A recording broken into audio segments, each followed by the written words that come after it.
Shqipëri, sepse nuk jemi vetëm të privilegjuar të mirëpresim kreun e shtetit, por edhe jemi të nderuar të mikpresim një udhëheqës të rezistencës, i cili në fakt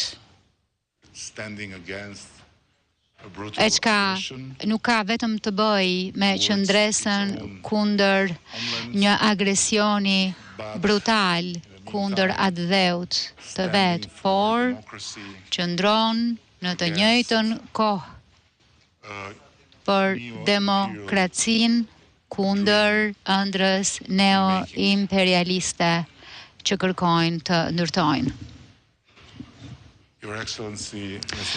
Shkëlqësia juaj, zoti presidenti, nderuar mik,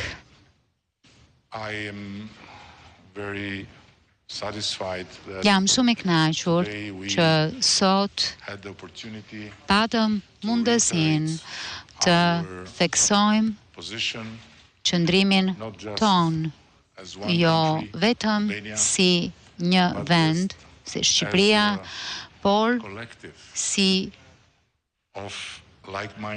një bashkësi vendesh e kombesh që ndajnë të njëjtin qëndrim në Europën juglindore, që qëndrojnë me Ukrainën, qëndrojnë krah së drejtës së saj për integritetin e vet territorial, për lirinë e vet të zgjedhjes, për demokracinë e saj.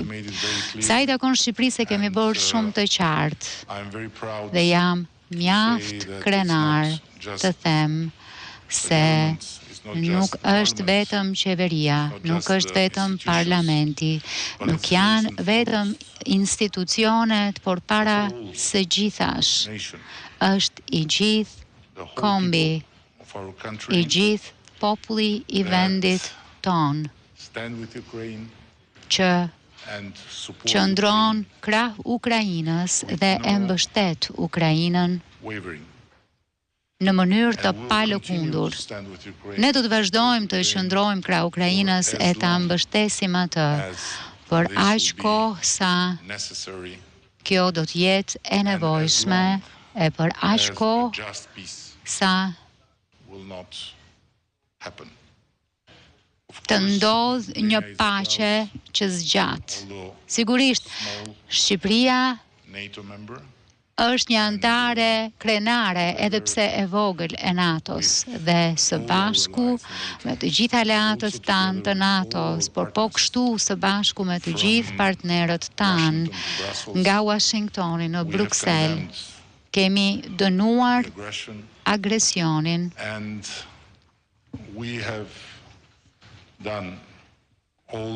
dhe kemi bërë gjithçka, kemi mundur dhe do të vazhdojmë të bëjmë gjithçka që mundemi për ta ndihmuar Ukrainën me të gjitha mjetet. Në të njëjtën kohë, sidoqoftë, jemi të vetëdijshëm për kapacitetet tona dhe jemi mjaft të ndërgjegjshëm që ajo për cilën ka nevojë Ukraina është sigurisht mbështetja e ndihma e të gjithëve, por para së gjithash ndihma dhe mbështetja e më të mdhenjve e më të pasurve në bashkësinë tonë demokratike. E shohim me shqetësim që kjo mbështetje ndonjëherë ngecet sepse Ukraina shndërrohet në një çështje të politikës brendshme të njërit venda tjetrit, apo sepse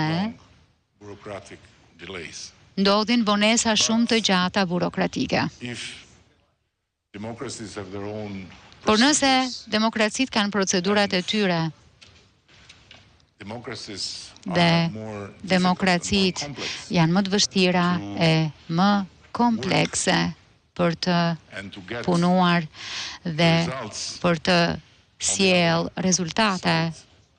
Nga ana tjetër kemi një agresor i cili nuk ndalet për as edhe një sekond së godituri e në përpjekjen e vet për të aneksuar edhe më shumë territor, duke marrë në mënyrë të pamëshirshme jetët e të pafajshmëve e duke vazhduar të shkatërrojë Ukrainën e ta bëj shumë të vështirë për familjet, për gratë, për fëmijët që të jetojnë një jetë normale.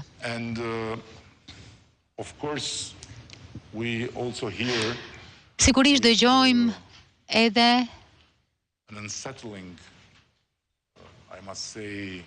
më duhet të them me një ndjenjë fort të trazuar, shumë njerëz në mbar Europën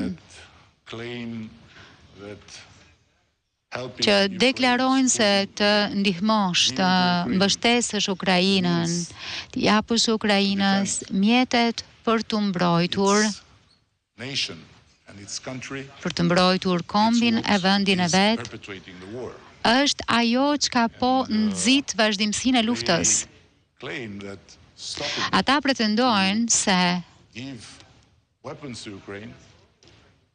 ndalja e dhënies armëve Ukrainës do të sjellë paqen. Kjo jo vetëm është cinike, por edhe absurde.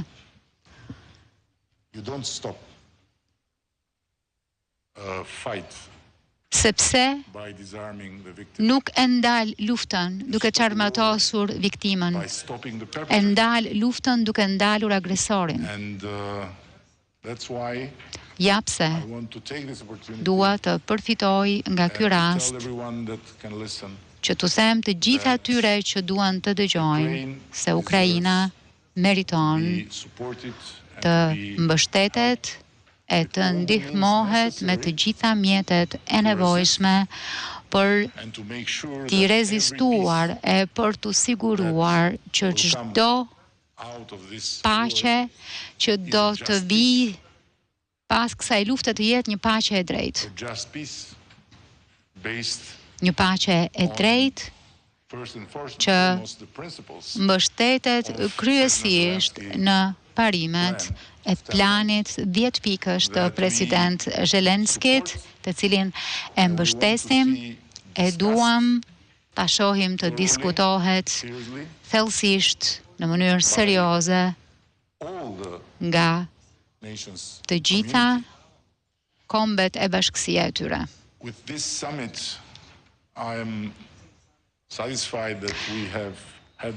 Në këtë summit jam i kënaqur që patëm mundësitë që të ngrëm të gjitha argumentet tona. Dhe po kështu jam shumë i kënaqur që patëm mundësi të zhvillonim takimin ton dypalësh e të flisnim për Shqipërinë e Ukrainën, për të sotmen e për të nesërmen. Një prej gjërave mjaft të rëndësishme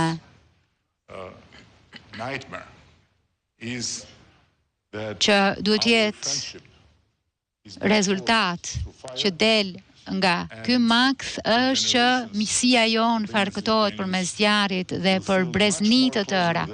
Ukrainës dhe shqiptarët do të ndihen shumë më të afërt se sa çdo të ndiheshin në rrethana normale. Dhe ka diçka më tepër që na lidh tani më.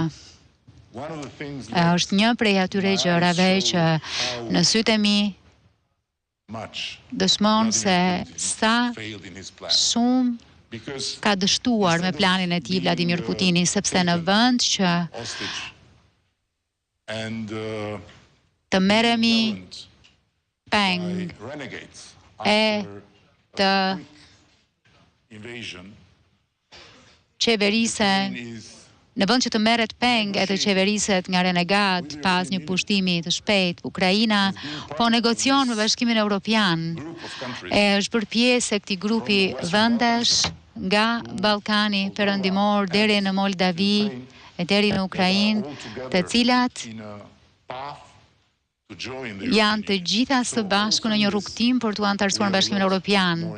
Edhe këtu kemi shumë më tepër të përbashkëta se ç'kishim përpara kësaj lufte, e në këtë po kështu kemi shumë për të shkëmbyer. Nuk kam përveç se admirim për presidentin Zelensky dhe për popullin e Ukrainës,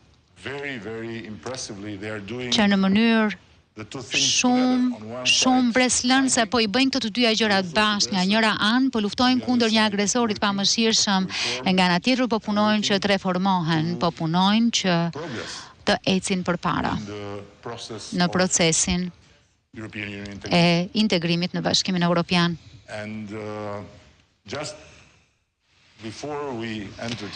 Vetëm pak përpara se të hynim këtu, mora një mesazh nga dikush që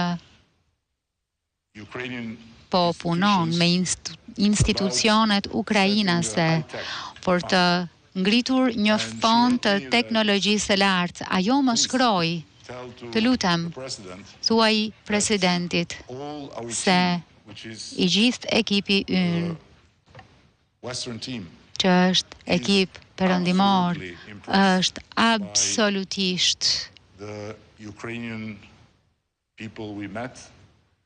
i mbresuar nga ukrainasit me të cilët është takuar, nga aftësitë e tyre, nga vullneti i tyre dhe nga talenti i tyre i jashtëzakonshëm për të ndërtuar së bashku këtë fond të teknologjisë së lartë.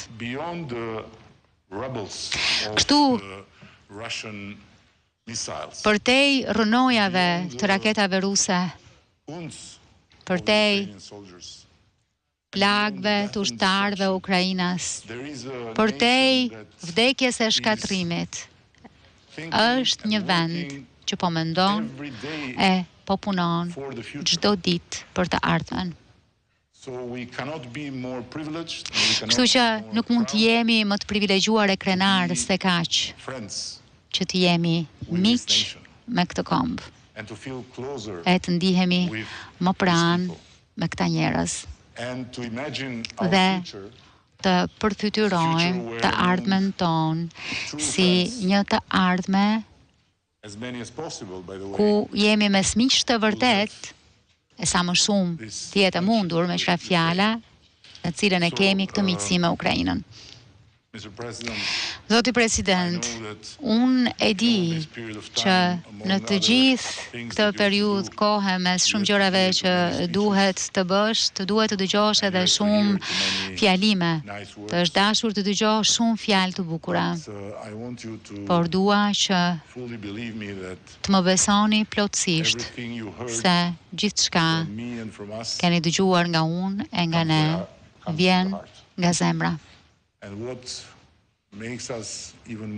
Dhe ajo çfarë na bën ne edhe më të gatshëm t'i themi këto fjalë është se sa shumë populli shqiptar, qytetarët e zakonshëm të këtij vendi ju mbështesin, e sa shumë duan ata që Ukraina të mos e humbas këtë luftë, por të triumfojë. Jam i lumtur ndaj që ju mbajtët premtimin. Ishte një premtim që ma dhat kur kishte paqe përpara luftës që do të vinit në Shqipëri. Dua t'ju garantoj se tani e përherë Shqipëria është një prej shtëpive tuaja, është një prej vendeve ku çdo bashkëqytetari juaj mund të ndihet si në shtëpi. Ne presim me padurim, forcojmë bashkëpunimin ton, presim me padurim të identifikojmë e të punojmë së bashku për mundësitë e bashkëpunimit. E presim me padurim që të kemi mundësi të jemi me ju e me popullin e Ukrainës ditën kur pal gjithë këtyre përpjekjeve përbashkëta, por para se gjithash pal përpjekjes suaj, Ukraina do të marrë frymëlirisht e do të shijoj paqen, e pse jo të shijoj gjumin pa sirenat e alarmit që njoftojnë raketën tjetër që fluturon mbi kokat tuaja. Faleminderit shumë, e fjala është për ju. Faleminderit shumë. Thanks so much. Faleminderit shumë. Шановний Esteemed Mr. Të nderuar, Prime i Minister, nderuar esteemed colleagues and zotë journalists, kryeministër, të nderuar kolegë, First and gazetar, foremost, së I'd like to pari e thank mbi you, të gjitha, Eddie. dëshiroj t'ju falenderoj Mr. juve, Prime Minister, Edi, I want to thank kryeministrin all e the people, Shqipërisë, popullin tuaj, to all Albania të for gjithë the sincere qytetarët e and Shqipërisë principled për support mbështetjen e of our sinqert e të plotë që ju na keni dhënë ne, sincere vendit support tonë, of Ukraine, Ukrainës, of our people and popullit overall tonë support of dhe justice in të Europe. Ukraine gjithë values mbështetjen që ju i jepni edhe each drejtësisë në gesture of your Europë. support Në that we fakt, have pra, received in this mbështetjen të dreadful time cilën of e kemi marrë në këtë kohë full-scale kaq të war. trazuar I thank you for the me defensive luftë packages të for our skajshme warriors, and dhe ju today we falenderojmë have edhe për të yet gjitha another paketat që ju keni mbështetur dhe support madje from edhe you, from sot ne Albania kemi and parë from mbështetjen e other partners, and I thank you Shqipërisë for nga ju dhe political nga partnerët e tjerë dhe cooperation dëshiroj t'ju falenderoj për and an bashkëpunimin absolutely politik. just understanding Dhe of the fact natyrisht that all edhe nations faktin që ju keni deserve kuptuar siç respect duhet and që çdo security, komb ka nevojë të respektohet, ka nevojë për sigurinë e vet. deserve to Dhe by themselves define gjithashtu që their own këto janë ato element parime të cilët në fakt përkufizojnë siç duhet çdo gjë të mirë që mund të ofrojë një komb dhe rendi botëror dhe ndërkombëtar.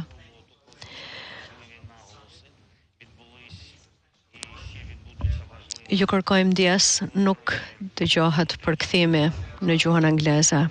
лідеру за залученість. Ми маємо спільну декларацію саміту, і в ній чітко відзначені наявні загрози не лише загрози для України, але для усіх народів.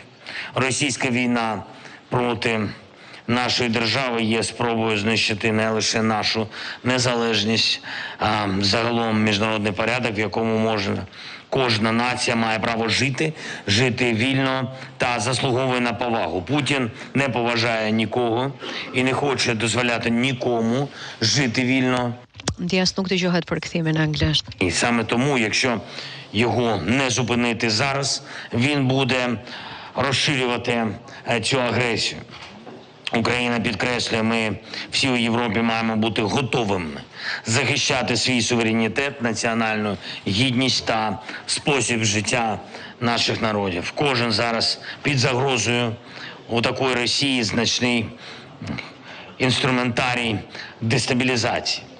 І від прямої агресії до гібридних ударів через means to destabilize us via special political operations in order to provoke cleavages in other societies, via disinformation, via economic pressure, via spread of corruption, usage of energy sources as political weapons. We must together deprive Russia of the opportunity to deprive Russia. We need to build up on the weapons manufacturing. Ukraine has to continue the co-production in defensive sphere, and I am grateful to the colleagues who work together. That is the economic growth. We need to do everything possible so that no delay in weapons supply happened. Each pause in supplies, all that hesitation inspires only one man, Putin. And the more he sees our deficit in equipment and weaponry, the more he will think that he can push to the end Europe and the West. That is highly dangerous situation for each free nation. In the aftermath of this summit, we have concrete agreements, in particular regarding strengthening Ukraine and our artillery. We need more confidence of the Por democratic edhe world. të Ukrainës, ne na duhet më shumë besim të çfarë mund të bëjmë ne. Ne duhet që ju të keni besim tek ne, tek stabiliteti që ne do të mund t'i ofrojmë në fakt Europës, komunitetit, por edhe vlerave të përbashkëta të komunitetit euroatlantik dhe integrimit të plotonit në BE. Ne natyrisht mbështesim edhe integrimin e vendeve të Ballkanit Perëndimor në BE, por duhet edhe ju të mbështetni ne. Faleminderit për bashkëpunimin që ne kemi parë me ju sot, vullnetin tuaj të qartë që keni shprehur. Faleminderit, natyrisht ajo shpreh edhe nga Zoti Kryeministër dhe është një rëndësi shumë të madhe për ne, edhe që do të merrni pjesë në samitin global të paqes. Ukraina, si edhe i gjithë rajoni i Europës juglindore, duhet të vijojmë që së bashku të bashkëpunojmë, të ecim përpara, të merrni pjesë në samitin global të paqes. Natyrisht të na mbështesni edhe në formulën tonë të paqes, planin me 10 pika. Lufta është filluar nga një person i vetëm, por puna për paqe është një punë të cilën do ta bëjmë të gjithë së bashku. Kështu që të gjithë ata që vlerësojnë rregullat, rendin botror, të bazuar tek rregullat, duhet të na mbështesni, sepse lufta dhe ne jemi shumë më shumë se një person i vetëm agresori. Duhet të na ndihmoni. Faleminderit për vëmendjen, faleminderit për mbështetjen tuaj. Dhe gjithashtu, më lejoni që të falenderoj për këtë samit Zotin Kryeministër, lavdi Ukrainës. Dhe tani shkëlqësi kemi disa pyetje nga gazetarët. Pyetja e parë vjen nga Denada Shkodrani, nga transmetuesi publik në Shqipëri. President Zelensky, mirë se erdhët në Tiranë. Çfarë këshille do të jepni ju për liderët e Ballkanit Perëndimor, por gjithashtu edhe për liderët europian, që ajo çka po ndodh sot në Ukrainë të mos përhapet në vende të tjera të globit. Ndërsa për ju, zoti Rama, a është në rrezik stabiliteti i Ballkanit Perëndimor nga Rusia? Faleminderit.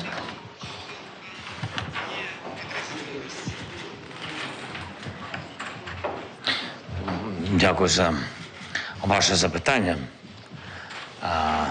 Я не знаю, чи правильно був переклад. Faleminderit për pyetjen tuaj, nuk e di në qoftë se ishte i saktë përkthimi nga gjuha juaj, megjithatë sa i përket këshillës, fakti që gjendemi këtu sot në një tryez, të gjithë së bashku. Examples of different relationships. Kemi natyrisht shembull historik të marrëdhënieve të ndryshme dhe mendoj që është një shembull shumë i rëndësishëm që kemi ardhur e jemi bërë së bashku. Është një mënyrë për të mbrojtur, është një rrugë drejt paqes, është një rrugë që absolutisht nuk çon te lufta. E përjedhoj nuk është këshill, sepse unë mendoj se ajo çfarë po ndodh tani është shembulli i duhur. For all those present by one table, and we ndoshta nuk është kaq e thjeshtë për gjithë ata që janë ulur rreth një tryeze dhe ne kuptojmë se çfarë është një gjë e tillë, por mund të jetë e vështirë edhe për shoqëritë e këtyre udhëheqësve. Ne nuk u kushtojmë vëmendje provokimeve aty e këtu, provokimet vetëm për çajin.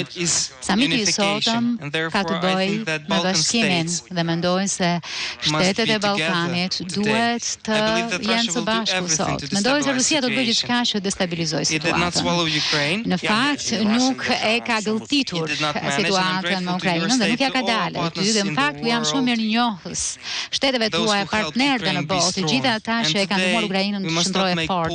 Sot nuk duhet të bëjmë pauza, por të forcojmë Ukrainën sepse Rusia nuk do të ndalet. Dhe për më tepër e kemi diskutuar këtë edhe me zotin kryeministër. Rusia del në përfundime për gabimet që ka bërë në territorin e Ukrainës, se përrjedhoi do të destabilizoj më tej, në qoftë se do të ketë mundësinë e këtyre pauzave dhe me mundësinë që të mbijetojë në këtë agresion kundër nesh. E kam fjalën për të mbijetuar politikisht. Dhe do të përdor taktika të tjera It will try to exert do të influence on the përpiqet countries që të where it ushtrojë can ndikim në ato immediately vende get ku successes mundet that të is smaller countries. përftoj sukseset më njëhershme që Therefore, I janë vendet believe vogla. that Baltic states are under Kësaj threat, besoj që vendet Moldova baltike and janë në Balkan kërcënim, states Moldavia, vendet e everywhere Ballkanit, kudo. where Soviet Union was present. Bashkimi Sovjetik ka qenë i pranishëm.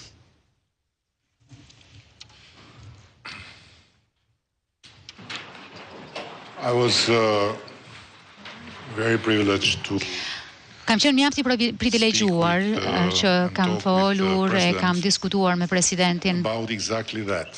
saktësisht rreth kësaj gjëje. And I told him something that I'm going to show you, I thash diçka që do t'ju tregoj which to me is edhe the most juve, që për mua accurate, është short, and clear answer përgjigja më e qartë, më e shkurtër dhe më e saktë për faktin se ku mund shkoj bota, në qoftë se ne ndjekim logjikën e Vladimir Putinit për justifikimin e një lufte calling upon the past. Duke This is i bërë thirrjes së the shkuarës. Mongolian Empire, Kjo është perandoria mongoleze. and Russia is inside it. Rusia është brenda saj. So the one that published this wrote following Putin interview. Ai që e publikoi këtë, erdhi pas intervistës së Putinit, por ju garantoj që mongolezët janë njerëz faqësor. Tani merreni me mend sikur në këtë rajon të gjithë t'ia nisin In addressing international relations, të based on the mendojnë maps. që t'i shohin marrëdhëniet ndërkombëtare mbështetur në harta. Do t'ishte një luftë që s'do të merrte kurrë fund. And what worries me the most Ajo që ka më shqetëson më fort është që jo të gjithë po e kuptojnë sot se për Vladimir Putinin të sulmonte Ukrainën nuk ka të bëjë vetëm me Ukrainën. Është një sulm rule-based world order. kundër rendit botror mbështetur në rregulla, është një sulm The community of democratic kundër countries, bashkësisë së and it's a vendeve challenge. demokratike. The most Dhe është ruthless, një open sfidë, challenge to sfida the më e very hapur, existence më e of the pamëshirshme European Union. ndaj Not vetë because ekzistencës Bashkimit Evropian, Russia will jo invade sepse Germany. Rusia do të pushtojë Gjermaninë, But because por if this sepse në qoftë se logic of kjo waging a war logjika e based on ndezjes së një lufte past glories and past bazuar në lavdit e kohëve të shkuara, e historitë e vjetra, e hartat e një kohë tjetër do të mbizotrojnë, ne nuk do të jetojmë më në botën që njohim, por do të jetojmë në një botë ku më i fuqishmi do të vendosë, e ku të drejtat do të minohen. There are many lessons we can take from our own history. Ka shumë mësime që mund të nxjerrim nga historia jonë në Ballkan, por ajo çfarë po ndodh sot në Ukrainë është një tjetër mësim to exactly not fall for që na thotë që nuk duhet kurse si të bijem pre e relativizimit të këtij konflikti, të mos bijem pre e relativizimit because it's very clear të that there is dy a palëve, perpetrator and there is a victim. sepse është shumë e qartë për ne, ka një agresor dhe ka një All viktimë. the rest is dangerously misleading. Gjithçka tjetër është When it comes to us që in orientuese the në mënyrë Western të rrezikshme. Kur vjen fjala për ne në sharing Ballkanin Perëndimor dhe ne së bashku opinions, of ndam course we disa are not mendime, sigurisht a që neighborhood nuk with no jemi issues. një rajon pa probleme. We Sigurisht are not a neighborhood që where nuk if you jemi want to një wage rajon war, ku nëse you ti have do difficulty të to find ndezësh një maps, luftë, you have difficulty e ke të to vështirë find të gjesh harta, stories, a e you ke have të difficulty vështirë to të find gjesh narrative histori, based on apo old një glories. mesazh që mbështetet në lavditë së shkuarës, në të kundërt, jetojmë në një terren pjellor ku është derdhur shumë gjak, pikërisht për shkak të luftës kundër njëri tjetrit. Por në të njëjtën kohë, duhet të vazhdojmë të punojmë së bashku në një mënyrë të tillë që të bashkëpunojmë për atë çka është e përbashkët e jona, për çka është interesi i përbashkët dhe pastaj të diskutojmë, të debatojmë. E të shkëmbejmë, por në mënyrë paqësore, për atë çka është diçka me të cilën nuk jemi dakord. Sepse na duhet të forcojmë institucionet tona, na duhet të forcojmë demokracinë tonë, ekonominë tonë, dhe sa më fuqi do të përftojmë në këtë drejtim, aq më pak do të jemi të rrezikuar për shkak të asaj çka ende është e pazgjidhur. Kjo është shumë e qartë. Edhe një herë. Ka një rrezik të qartë e real për Ballkanin Perëndimor për shkak të agresionit rus. Por askush nuk duhet ta shohë si një situatë ku ushtria ruse vjen këtu. Por të gjithë duhet ta shohin si një fakt që ajo çka po ndodh atje mund të përsëritet në mënyra të ndryshme.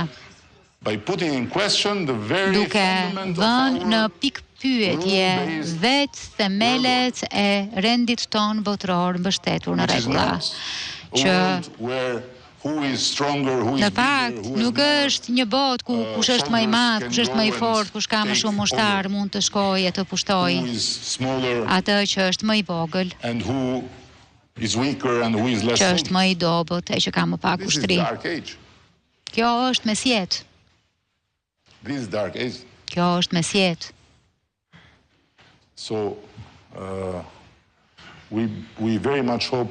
Shpresojmë fort që të vazhdojmë të ecim përpara së bashku, të vazhdojmë të punojmë së bashku.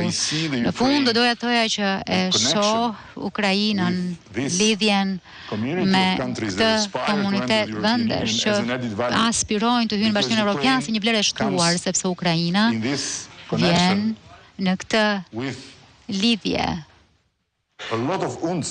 me shumë plagë, të cilat vazhdojnë të janë të hapura, e me një përvojë dhimbjeje që do të jetë më shumë vlerë për ne, sepse do të na kujtojë për herë se lufta nuk është diçka që e shohim në televizor dhe pastaj fillojmë të humbasim midis Netflixit dhe raportimeve nga Ukraina. Lufta është po kaq pranë sa që jemi ne këtu. Është po kaq pranë sa që jemi ne këtu. Dhe sado e pamundur të duket sot se mund të ndodh. Kështu që nuk duhet luajmë me zjarrin. Dhe duhet të ruajmë një qëndrim e një mendim të qartë në raport me Ukrainën, se nuk ka të bëjë vetëm me Ukrainën, ka të bëjë me ne. Nëse u humbasim këtë qartësi, rrezikojmë të hyjmë në një fazë të errësire. Pyetja e fundit është nga Lazar Semini nga Associated Press. Zoti President, një sugjerim ka ardhur nga Presidenti Macron që mund të jetë opsion që të ketë trupa nga vendet perëndimore në Ukrainë, pavarësisht se dolën 4 vende europiane kundër kësaj deklarate. A ka diskutime që po ndodhin brenda aleatëve në lidhje me këtë çështje dhe cila është përgjigjja e vendeve aleate në perëndim dhe cila është edhe situata me sa i përket armatimeve në këtë moment. Dhe zoti president, thjesht për ta bërë jetën tonë më të lehtë, ndoshta më mirë do të ishte që të flisni anglisht nëse është e mundur. Dhe më falni, por edhe një pyetje për kryeministrin e Shqipërisë. Ja, kështu që këtu e duan gazetarët jetën më të lehtë. Mirë, atëherë unë do të përgjigjem në anglisht. Por herën tjetër do duhet që të përgatiteni më mirë edhe që unë të flas në gjuhën time amtare. Po, herën tjetër patjetër. Ishte shaka. I nderuar kryeministër, Shqipëria është një vend I vogël në rajon, në kontinent, në NATO. Atëherë cili është kontributi që po jep Tirana për këtë luftë të cilën nuk e dëshirojmë fare dhe çfarë merr Shqipëria në rrugtimin e saj drejt integrimit euroatlantik? Kur thoni që çfarë merr, çfarë do të thotë? Çfarë merr Shqipëria në rrugën e saj drejt integrimit euroatlantik? Po çfarë do të thoni kur thoni merr, çfarë fiton? Aha, e kuptova. Çfarë fiton në këtë pazar, e keni fjalën. Do të përgjigjeni ju I pari apo unë? Unë atëherë, në rregull, faleminderit shumë. Faleminderit për pyetjen tuaj. Së pari, kam patur një takim shumë të mirë me presidentin Macron, Emmanuelin, dhe ishte një takim me shumë nisma. Vërtet, jo një nisma apo dy nisma, po shumë për tyre. Dhe do të flas për të gjitha ato, për shembull koalicione për artillerin, shumë I mirë, ky me Shoban, por edhe me partnerë të tjerë. Pra, gjëra shumë konkrete. Ne duhet të mbijetojmë, dhe që të mbijetojmë për Ukrainën do të thotë që të kemi vendime konkrete. Dhe kjo është shumë e rëndësishme. Prandaj nuk mund të ndaj me ju për shembull shifrën për artilleri, ose për armatime të tjera që ne mund kemi, 155 të një lloj. Pra, ne na duhet që të mbijetojmë. Çfarë do thotë? Kjo do thotë që gjithçka që ne kemi vendosur, gjithçka, çdo lloj ndihme duhet na arrijë ne në kohë. Kjo është nisma më e mirë e të gjithëve, që na I sillni armatimet në kohë, nëse mundeni.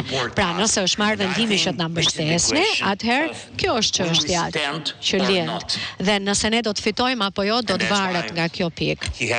Dhe prandaj, ai pati shumë vendime si të ndryshohet aspekti kohë, si të forcohet Ukraina në fushat e betejës. Pra ne folëm shumë për çështjet e inteligjencës, për drone, për bashkëprodhim, gjëra teknike shumë. Ndërsa pyetja tjetër që ju më bët, pra nuk kam qenë në summit dhe ai tha që ose u fol për disa ide të tjera, të reja, se si mund të fuqizohej Ukraina, dhe tha që do të ndaj këto ide me mua kur të kthehet në Ukrainë.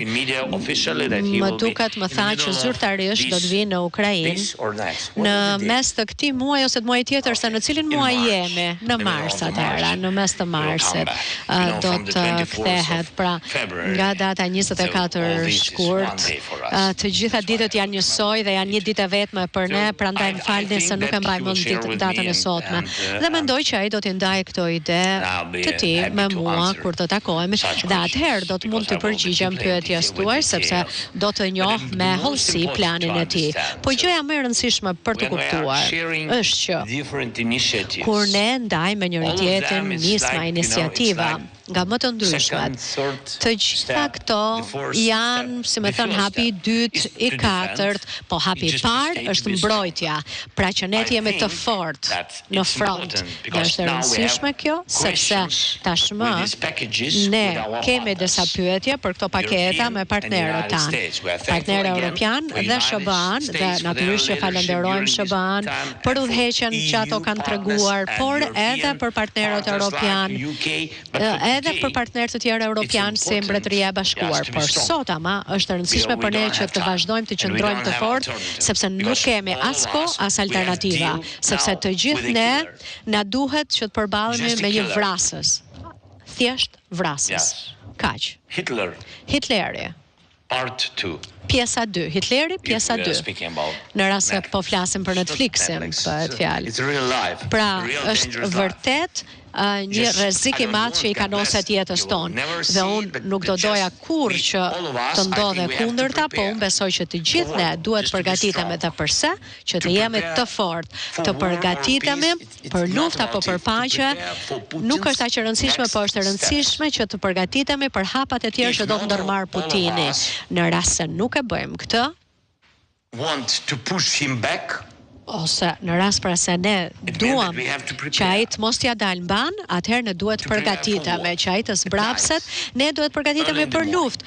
Natën, ditën, And Presidenti Rama me armatime dhe natyrisht kryeministri tha që lufta nuk ka distancë, është në agim apo në mes të natës, në mesnatë, sepse mendoni sikur t'ju luftojnë në mes të natës. Pra ju duhet të jeni të përgatitur në rast se ka pra ju hedhin raketa. Ne duam të jemi të fortë. Dhe ne Putinin do ta mundim. Kjo është iniciativa jonë, kjo është nisma që ne kemi. Dhe nëse ka iniciativa jo vetëm në Europë, por dhe në të gjithë botën që e fuqizojnë Ukrainën, atëherë janë të mira për të gjithë botën. Faleminderit. Për t'ju përgjigjur pyetjes, ndaj doja që të kisha një ide të qartë se për ç'ishte çfarë merr, çfarë fiton Shqipëria në rrugtimin e saj të integrimit me Bashkimin Evropian. Dgjoj, së pari ne e kemi mbështetur Ukrainën edhe me paketa mbështetjeje, të cilat nuk janë hua.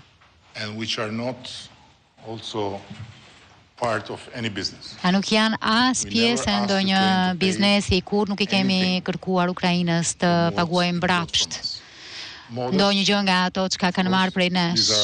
Modeste, sigurisht këto janë mundësitë tona, por pa asnjë dyshim e kemi bërë e do të bëjmë gjithçka që mundemi. Po, ne jemi absolutisht të vetëdijshëm se për atë front lufte kjo është diçka shumë e vogël. Pse e them këtë? Sepse po e bëjmë për veten tonë.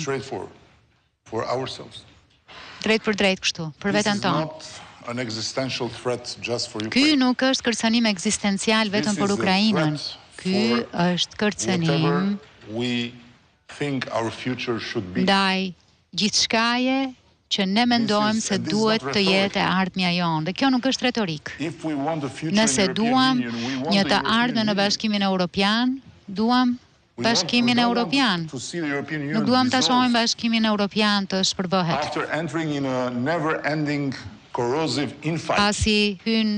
Pasi ka hyrë në një luftë të brendshme gërryese të pafundme se çlloj rregullash, a çlloj vlerash apo çlloj veprimesh janë të justifikuara apo që nuk justifikohen.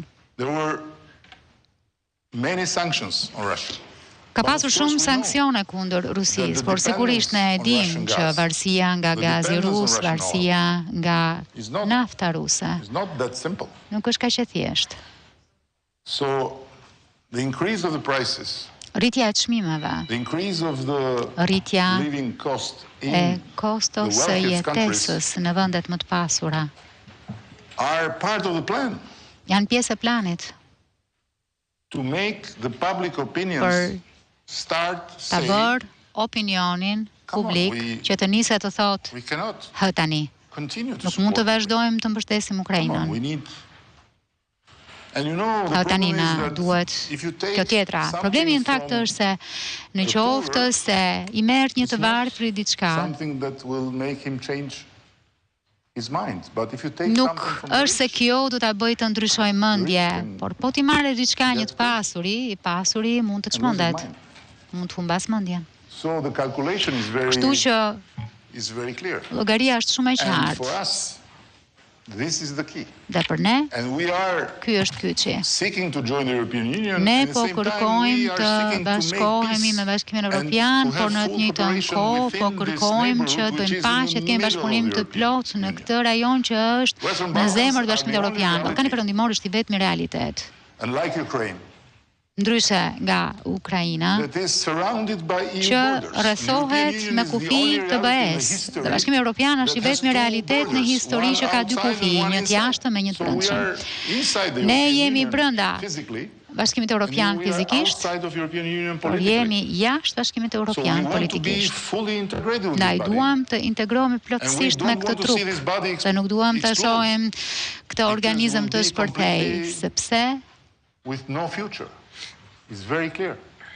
Po t'jetë kështu, do të mbetemi pa një të ardhme, është shumë e qartë. Paradise. Bashkimi Evropian nuk është parajs, përkundrazi. By no doubt is a joyful hell. Nuk ka asnjë dyshim që është një ferr i gëzueshëm. It's not a bloody hell. Nuk është një ferr i përgjithshëm. We want to be. Dhe këtu duam të jemi. So what to ask more? Kështu që çfarë më shumë të kërkojmë? Very fundamental thing. Kjo është gjëja më thelbësore që na duhet të kuptojmë. E të qëndrojmë Ukrainës në krah, jo për të menduar se çfarë mund të fitojmë, por çfarë mund të japim më shumë. It's not rhetoric, it's very Nuk është retorik. You have seen in the region. Ju e keni parë në rajon. How the Russian influence has brought Hera herë se si ndikimi rus ka mbjellë destabilitet në një vend a një tjetër. And if we are together still Dhe nëse and standing, vazhdojmë të mbetemi bashkë në këmbë, kjo vjen fal aspiratës përbashkët për të qenë pjesë e Bashkimit Evropian, por nëse kjo aspirat venitet, sepse Bashkimi Evropian humbet drejtimin, humbet integritetin e vet, atëherë do të jetë më e lehtë që të kërkohet kaviar, shampanjë dhe gjak, në vend që të kërkohen reforma, demokraci e të drejtat njerëzit. Kjo është e gjitha. Kaq e thjeshtë. Faleminderit shumë. Dhe tani dëshirojmë t'ju falenderojmë të gjithëve që ishit pjesë e kësaj konferencë për shtyp. Faleminderit. Ishte kjo konferenca e përbashkët për shtyp e Kryeministrit shqiptar Edi Rama dhe Presidentit të Ukrainës, Volodymyr Zelensky. Në fjalën e tij, Kryeministri Rama shpreh